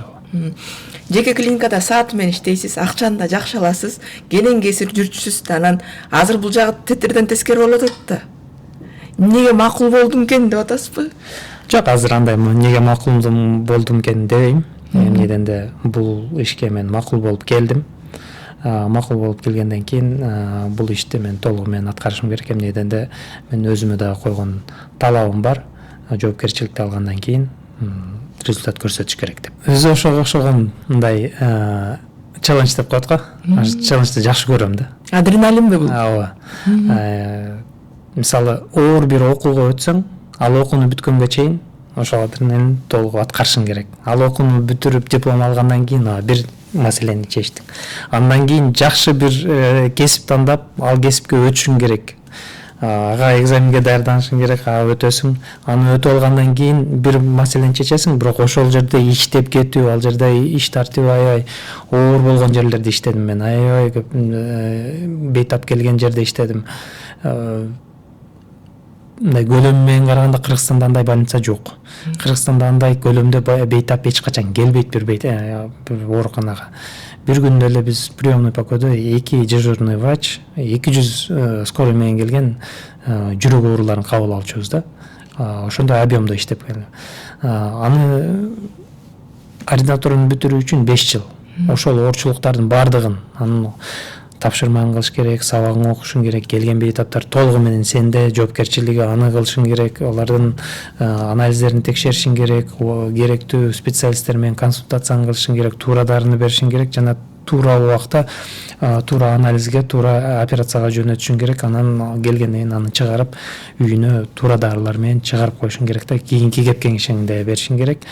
Булардын жанында бир гана бейтапты эле карай бербейбиз да, биз академический жагыбызды койлоп окушубуз дагы керек. Ошо бош болгон учурларда, бош болгон дегенде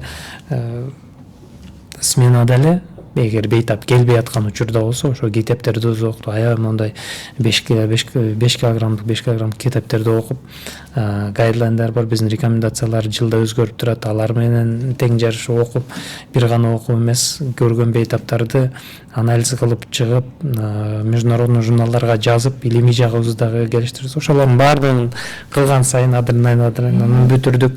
Бүтүргөндөн кийин специалист болдук. Специалист болгондон кийин жакшы жерде иштеш керек. Ал үчүн дагы жакшы больница табыш керек. Ал өзүнөн өзү эле келип калды. Мындай Түркиянын эң жакшы больницаларынан бири, мындай өздөрү эле чакырып бизде иштейсиң. Ал жерде иштеп атат элем, айлыгым жакшы, комфортум жакшы.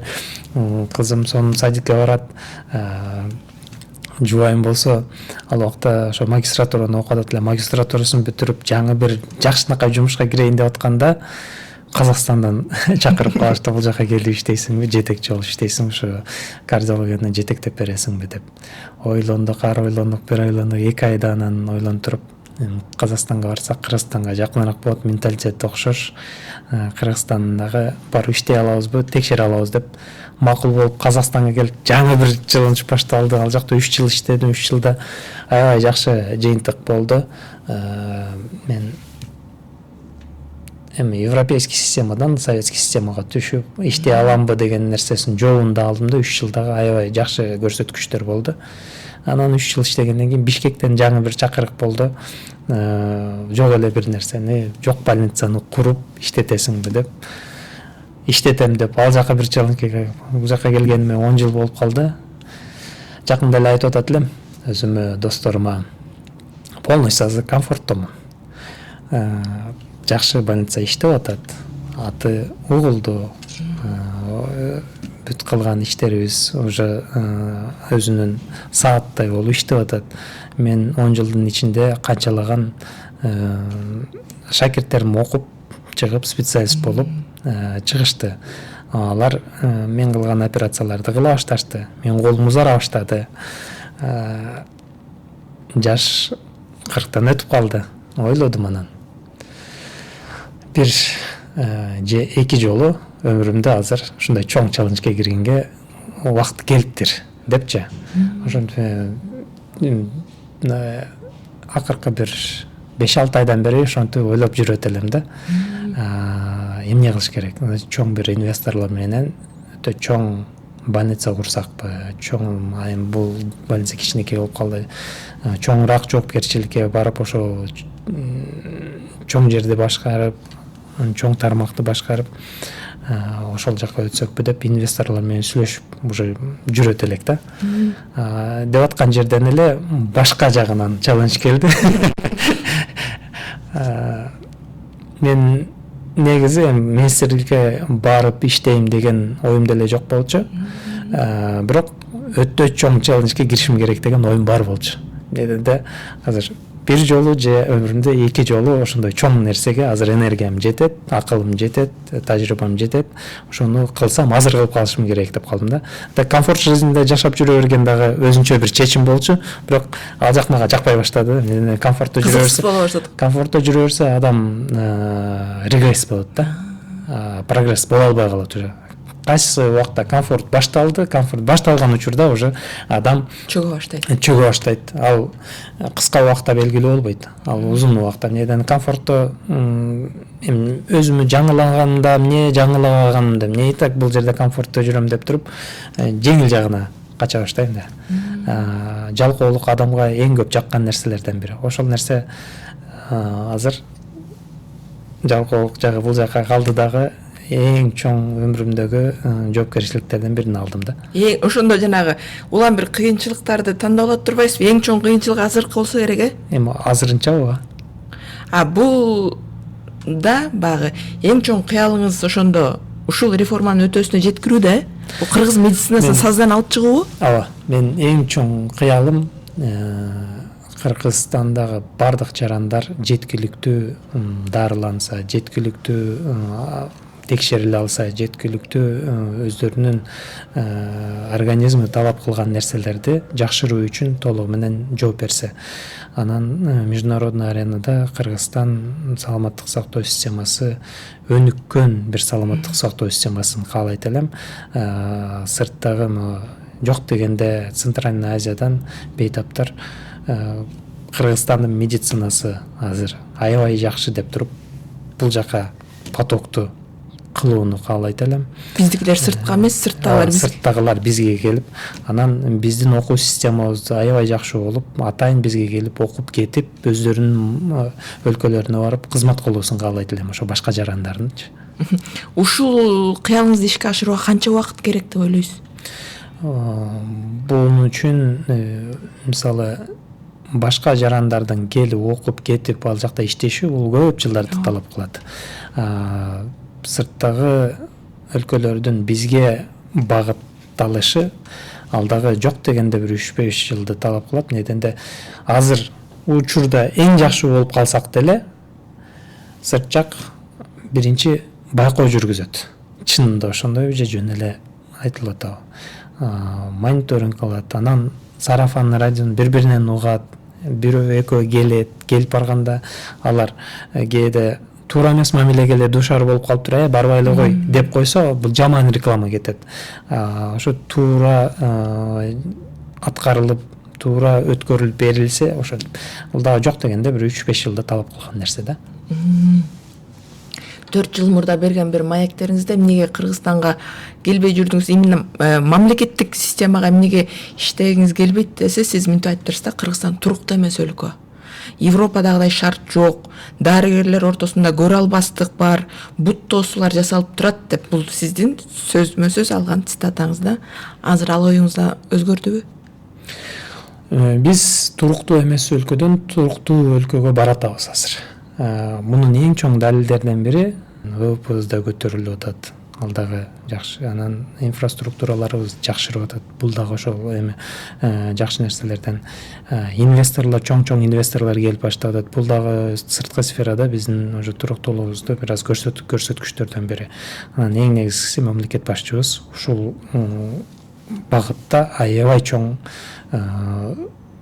мындай реформаларды кылып, бүт энергиясын ушу Кыргызстанды туруктуу кылып жакшыртууга аракет кылып атат да.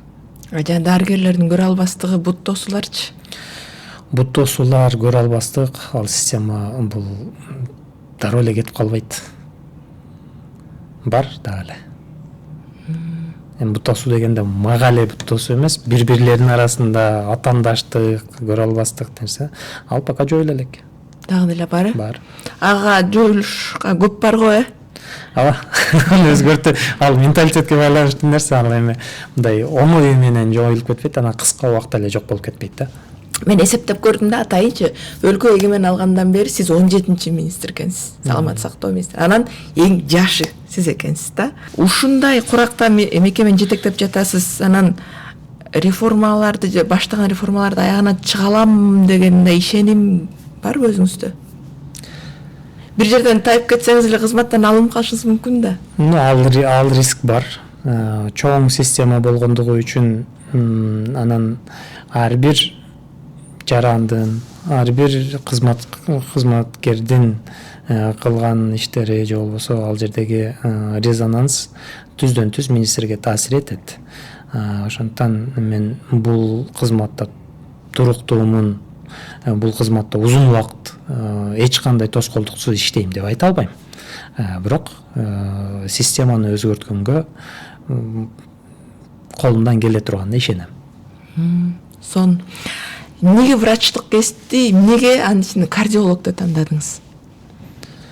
Анткени мен 2005 жылы бүтүрүп аткан жылы 2005-те Туркияда кардиология аябай өнүккөн тармактардан бири эле. Бизде азыр айтып атпайбызбы, мына катетеризацион лабораториялар балыкчыда нарында ачылып атат, алда ачылып атат деп, ошол нерселер 90-чы жылдардын аяктарында Туркияда башталган да.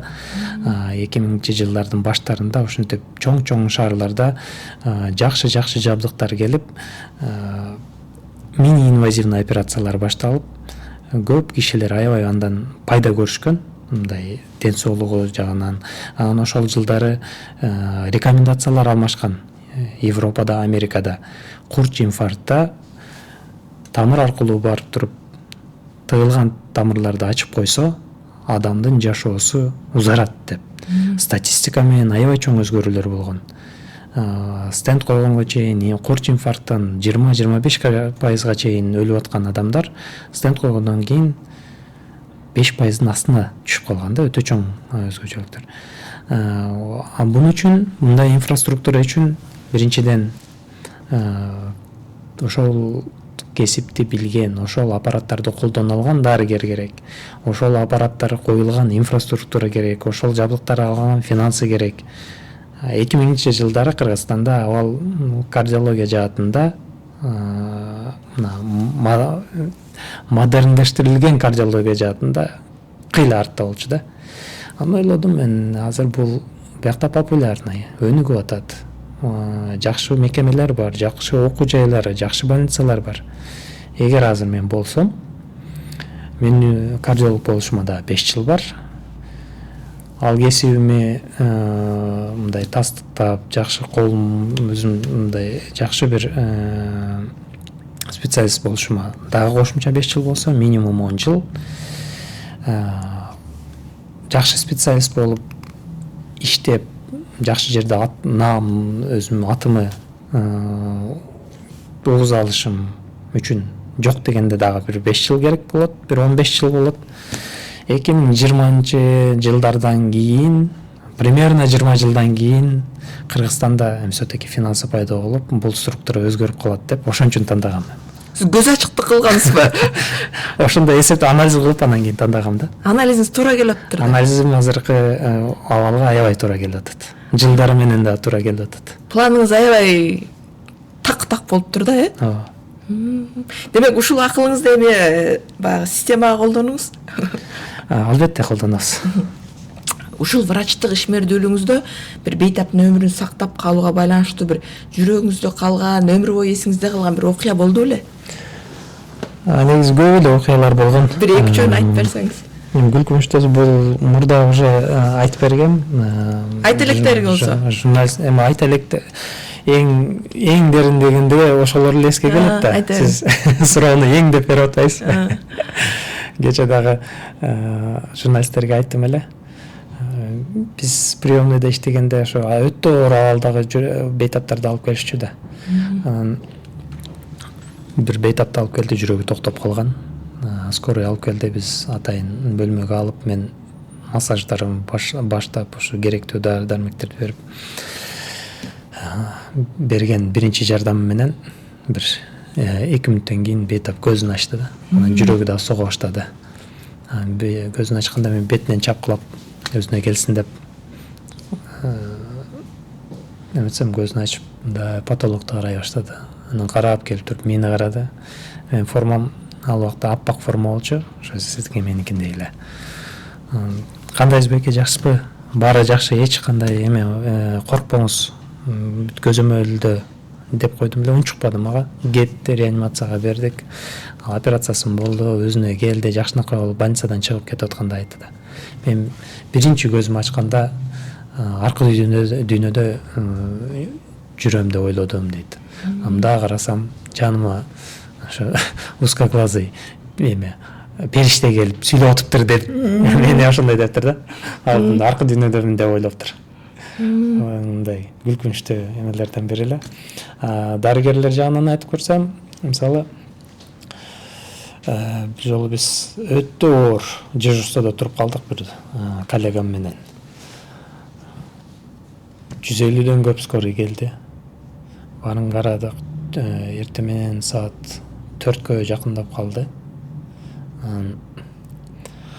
Бейтаптардын баарын карап, жеңилдедик деп туруп, коллегам экөөбүз келем отурайлы деген учурда акырын бир арык бир киши одеял жабынып алып, кадамдары мындай сантиметрлик кадамдарда акырын энтигип, мындай жакшы дем ала албай эшиктен кирип келди да, коллегамдын бетин карасам, бети мындай соолуй түштү дагы, полностью энергиясы кетип калды. Неденде ошол убакка стимул менен кармап алып келди эле, толугу менен чөгүп кетти. Мен айттым ага, сен барып эс ал, мен өзүм карайм деп.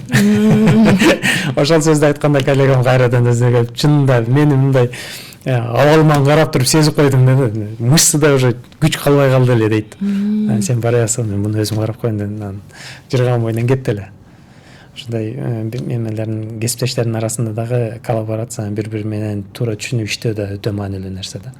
Сиз мындай аябай энергиялуу адам экенсиз да, энергияны каяктан аласыз? Энергияны мен результаттан алам.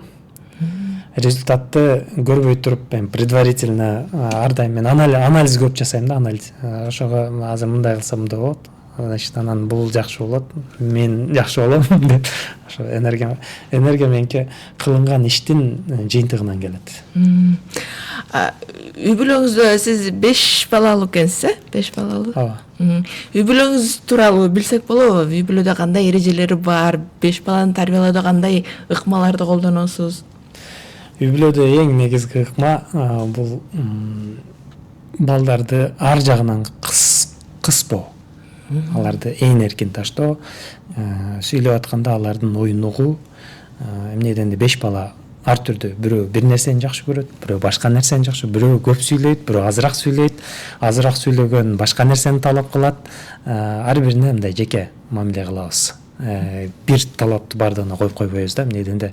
Анан мен эң негизги эмелердин бири бала үчүн чоңойгочо ойноо шартын түзүп берүү.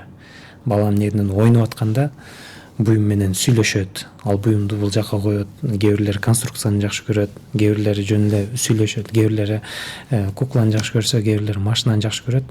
Бирок ошо оюндарына көп тоскоол болбоо да. Мисалы, ойноп атканда эми алар чачат да кээ бир нерселерди. Чачып койгон учурда эмнеге чачып атасың, туура ойнобойсуңбу деп урушпайбыз да биз.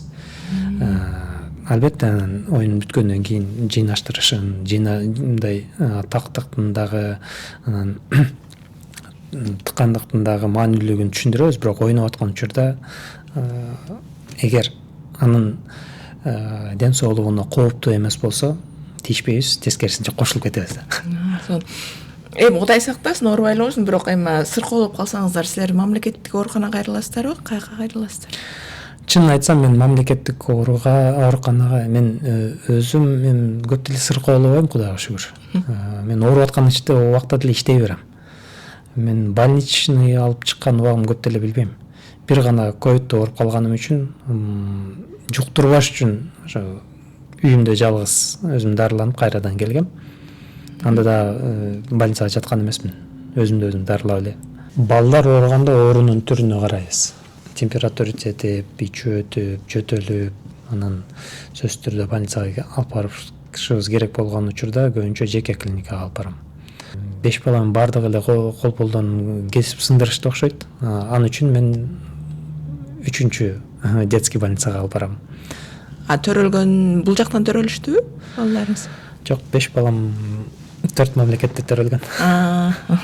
Сон бала кезиңиз кайда өттү эле? Кичи мекениңизге барып турасызбы, сагынасызбы?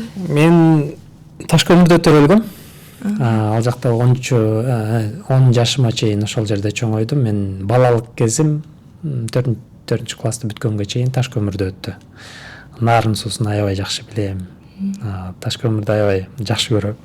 5-чи класста Ошко көчтүк. Оштон 11-ди бүткөнгө чейин Ошто жашадык. Ал жакта эми чоңураак балалык кезим өттү. Ал дагы менин өтө жакшы көргөн шаарым. 17 жашка толгондо Анкарага кеттим. Анкарада 6 жыл окудум. 6 жылда медицина факультетин бүтүрдүм. Ал убакта чет жактан барып, өз убагында ошо медицинаны эч кандай бир дагы пересдача менен бүтпөгөн, бул чоң ийгилик болчу. Биз окуп аткан учурда премьер-министрдин стипендиясы берилет эле. Ал стипендия эч кандай мындай окуусунда пересдачасы болбой, туура улантып кеткен студенттерге берилет эле. Мен аны 6 жыл толугу менен алдым. Эң узак алган убак алган студенттерден биримин. Ошо премьер-министрдин стипендиясы. Ал стипендия жылдын аягында берилчү, майга жакын. Кыргызстанга келип кетүү үчүн толугу менен жетчү да, ошону колдонот элем. Сонун. Азырда ушинтип билимдин артынан түшүп окуп аткандар бар да бизде жаштар. Бар, албетте бар. Учубуз кур эмеспи? Жок, кур эмес. Окуп аткандар көп. Ошол окуп аткандарга окуп муну бүткөндөн кийин бул жакта шарт түзүүнүн пландарын кылып атабыз. Азыр Россияда окуган толтура окуп иштеп аткан жакшы специалисттерибиз бар. Туркияда жакшы жерлерде окуп, азыр Туркиянын эң жакшы ооруканаларында иштеп аткан 150дөн көп кесиптешибиз бар. Аларды тартып келүү оңой болбойт. Эмне дегенде Туркиянын шарты эми башка СНГнын шарттарынан жакшыраак, айлыктары жакшы, инфраструктурасына эми сөз жок. Шаардын, өлкөнүн өзүнүн жетишкендигине эч кандай сөз жок. Ал жактан мекенге тартып келүү үчүн биз дагы ошого жакын шарттарды түзүп берүүбүз керек. Ошентип тартуубуз керек да. Жакшы кадрларды өзүбүзгө алып келишибиз керек, Сөзсүз түрдө кадр өтө чоң өтө маанилүү. Эң кымбат нерсе бул кадр. Имараттан дагы, аппаратурадан дагы, бардык нерседен кымбат нерсе бул биздин адам ресурсубуз, кадрлар. Эгер жакшы кадрлар келсе, алар өздөрүнө шакирт даярдап алышат, өздөрүнө шарт түзүп алышат, өздөрүнө жакшы бейтаптарга аябай жакшы мамиле кылышат. Бейтаптарга сонун дарылоо жана диагноз аныктоо системасы менен дүйнөлүк деңгээлге алып чыкканга эң негизги фактор болушат да. Ошо калктын саламаттыгына кам көргөндөр ошо кадрларга бар байланат да. Албетте. Ошо кыргыз медицинасын кармап турган кадрлардын майрамы июлдун 1-жекшембиси. Куттуктайм сизди майрамыңыз менен. Эгер эрки микрофон берейин, эгер кандайдыр кайрылууңуз болсо дарыгерлерге, жарандарга. Жарандарга кайрылуум ар кишинин саламаттыгы өзүнүн колунда. биз биринчиден өзүбүзгө өзүбүз кам көрүүбүз керек. Эң жөнөкөй эле нерселерди биз кылсак, биз саламаттыгыбызга эң чоң салымыбызды колго кошкон болобуз. Эң жөнөкөй нерселер бул биринчиден эле туура тамактануу. Туура тамактанган адамда кант диабети, кан басымынын жогорулашы аз көрүлөт. Туура тамактануудагы дегенде эмнени айтабыз биз? Жанагындай тез татымдарды көп жесеңиздер, тузга, унга, кантка, газдалган ичимдиктерге көңүл бурсаңыздар, булардын баардыгы ден соолугубузга зыян бере турган нерселер. Такыр токтотуп коюңуздар деп айтам, бирок көлөмүн аша чаппаш керек да.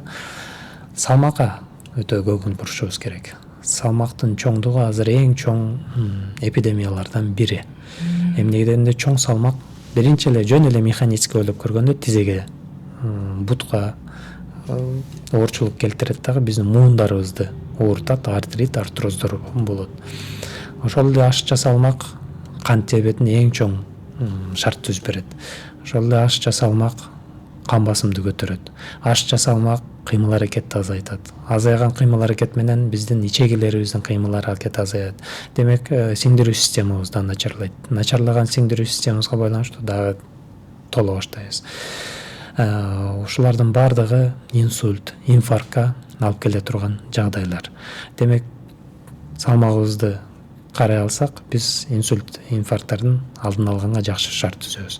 Кыймыл аракет өтө маанилүү нерсе. Күндө жок дегенде бир 20 мүнөт жөн эле басып коюу инфаркттын, инсульттун боло турган рискин чоң процентте азайтат. Уйку системасына биз өтө жакшы көңүл бурушубуз керек. Телефондор чыккандан бери көбү жатардан мурда сөзсүз телефон чукулайт, же жатып алып туруп чукулайт. Чукулаган учурда биз биринчиден свет өчүк учурда эгер чукуласак, көзүбүзгө зыян беребиз. Эмне дегенде анын берген жарыктыгы көздү көрүү системасын бузат. Экинчиден уйкубузду качырат. Уйкубуз кеч келет. Түндө уйку укташыбыз керек болгон убактыбызды биз эффект жок эле соцсеттерге берип койгон болобуз дагы. Уйкубуз жок болсо, эртеси күнү биз эффективность азаятабыз. Ишибиздин эффективность азаят. Уйкусурайбыз, көңүлүбүз начар болот, анан мамиле бузулат, жакшы сүйлөй албайбыз. Жакшы эс ала албаган адам албетте көп тапшырма алгысы келбейт. Көп мындай сүйлөшкүсү келбей калышы мүмкүн. Токтоп турчу, мен эс алып алайын деп туруп, башка бир көңүлдү оорутуп коюшубуз мүмкүн.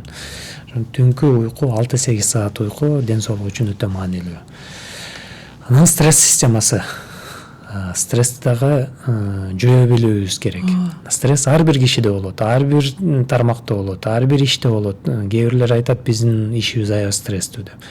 Стресси жок иш эч жерде болбойт. Стресси жок бир гана эс алуу болот.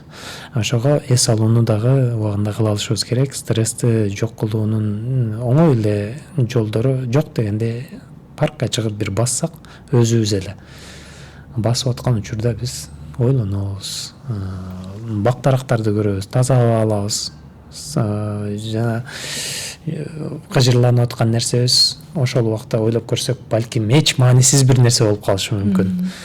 Душ же бассейн өтө жакшы жардам берет. Муздак суу стрессти жакшы чечип берет. Тоолорубуз бар. Тоолорго өзүбүздүн күчүбүз келишинче чыксак болот. Бизде шараккан сууларыбыз бар. Ошонун суунун үнү стрессти аябай жакшы чечет. Ошолорго убакыт бөлүүнү да билишибиз керек да. Албетте иш көп, бирок эгер эч жака жетишпей атсаңар, анда мындай кылса болот. Мен муну жылдардан бери эле ушинтип келип жатам. Эртең менен эрте туруп, эң берекелүү убакыт эртең менен. Ошол убакытты өзүңөргө арнасаңар, эртең менен бирөө чалбайт. Эртең менен бирөө тамакка чакырбайт. Эртең менен бирөө баарлашайын деп сүйлөшүүгө чакырбайт.